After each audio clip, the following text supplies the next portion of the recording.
નમસ્કાર વિદ્યાર્થી મિત્રો, આપ સૌને આવકારું છું. કેમ છો બધા? મજામાં? હસતા રહો, સાથે કામ કરતા રહો. આ વિડીયોમાં કોમ્પિટિટિવ એક્ઝામ માટેના જે બીજગણિતના સૂત્રો છે એ આંકડાકીય રીતે કઈ રીતે ઉપયોગી થાય તે આપણે જોઈએ. આ જે બીજગણિતના સૂત્રો છે એ વૈદિક ગણિતની અંદર પણ એનો ઉપયોગ થતો હતો, જે આજે આપણે ઉપયોગ કરવાના છે.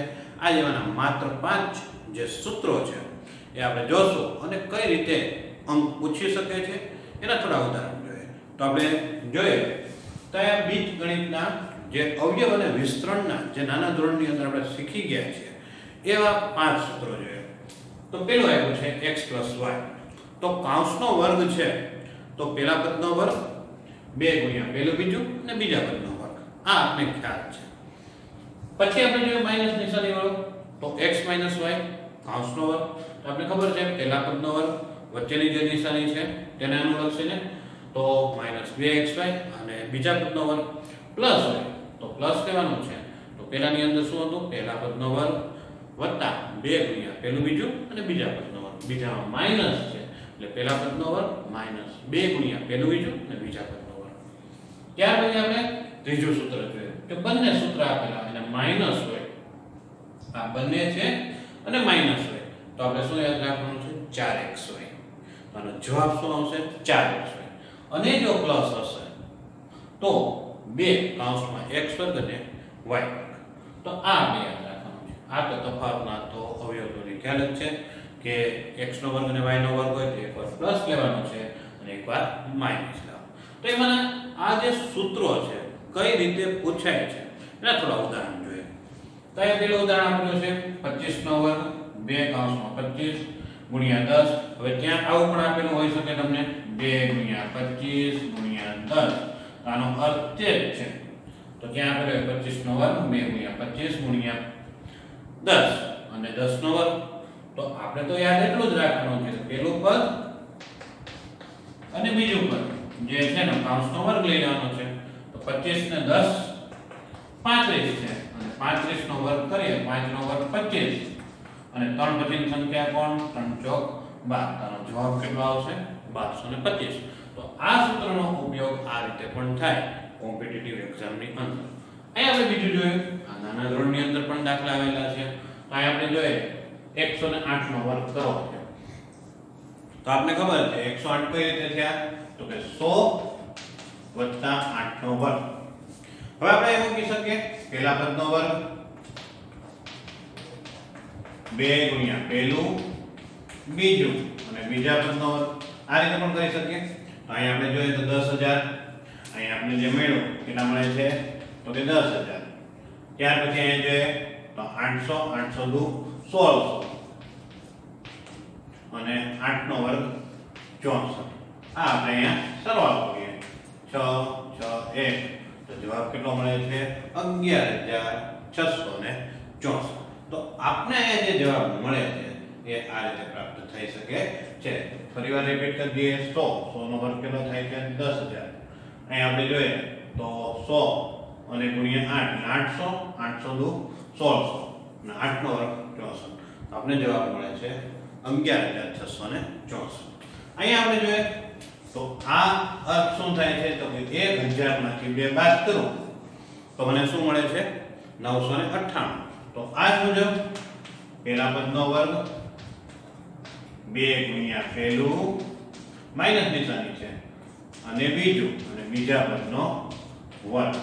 અહીંયા જોઈએ તો 3 મીંડા છે તો 3 ના ડબલ વર્ગ છે એટલે જો 3 કાઢો તો 3 ગણા કરો.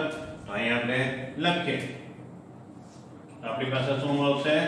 3 ને 3 6 મીંડા મીન્સ કે 10 લાખ પ્રાપ્ત થયા. અહીંયા આપણે જોઈએ 2 દુ 4 એટલે 4000 થયા તો -4000 અને એની અંદર આપણે કેટલા ઉમેરવાના છે? 2. હવે આપણે એ જોઈએ તો 2 દુ 4 ઉમેરવાના છે અને 4 થી ઉમેરવાના છે. તો હવે 10 લાખ માંથી આપણે પેલા 4000 બાદ કરી નાખો. આપણે તો 10 લાખ માંથી આપણે 4000 બાદ કરીએ તો આપણી પાસે શું મળવાનું? આ 4 તો ઉમેરી દેવાના છે આપણે 4 અહીં મૂકી દઈએ. અહીંયા 0 0 અહીંયા 9 માંથી 4 જાય 5 તો આપણે મળશે 9,95,004. આટલા આપણે પ્રાપ્ત થાય છે. તો 10 લાખમાંથી બાદ કર્યા એટલે આપણે આટલા પ્રાપ્ત થયા છે. તો અહીંયા આપણે જોઈએ જે બાદ કર્યું તો કેટલા થયા છે? અહીંયા 10 માંથી અહીંયા 6 થશે, 9,96,004 થશે. હવે આપણે જોઈએ આ જે સૂત્ર છે તો હમણાં આપણે સૂત્રની વાત કરી આ રીતે બંને હોય તો પેલા અને બીજા સાથે શું કરવાનું છે? 4 વડે ગુણી નાખવાનું. તો અહીંયા આપણે ગુણી નાખીએ તો 4 ગુણ્યા x કોણ છે 45 અને 12. હવે આનો ગુણાકાર કરી નાખવાનો છે. શું કરવાનો છે? ગુણાકાર. માઈનસ હોય ત્યારે તો આ બેનો ગુણાકાર કરીએ તો 12 ચોક 48. તો 48 ગુણ્યા 42 લઈએ આપણે તો જવાબ આપણે મળશે આ 32 3 16 ને 19 અને અહીંયા લઈએ આ 96 જ્યાં સરવાળો લઈ લઈએ 11 ને એટલો વધીએ 10 2016. આનો જવાબ આપણે પ્રાપ્ત થાય છે 2016. હવે આપણે જોઈએ સરવાળો કરીને વર્ગ કરવા બેસો એની કરતા આ સરળ પડશે 4 ગુણ્યા પહેલું અને બીજું. અહીંયા આપણે જોઈએ ફરીવાર એ જ રીતની નિશાની છે તો પાછું 4 વડે ગુણી નાખવાનું છે.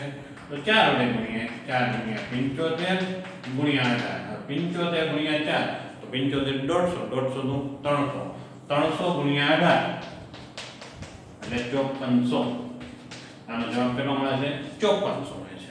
અહીંયા આપણે જોઈએ પ્લસ હોય તો 2 ના વર્ગ સાથે 2 ગુણવાનું છે તો 2 વર્ગ સાથે ગુણી નાખીએ આપણે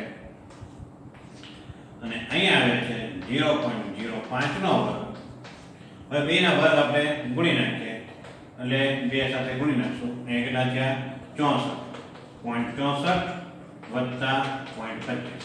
બેનો સરવાળો લઈએ તો 0.64 અને 25 નો સરવાળો લઈએ 2 સાથે અહીંયા લઈએ 5 ને 4 9 6 2 8 અને 0.89 2 સાથે ગુણો 2 નવા 18 1 16 ને 17 1.78 પ્રાપ્ત થાય.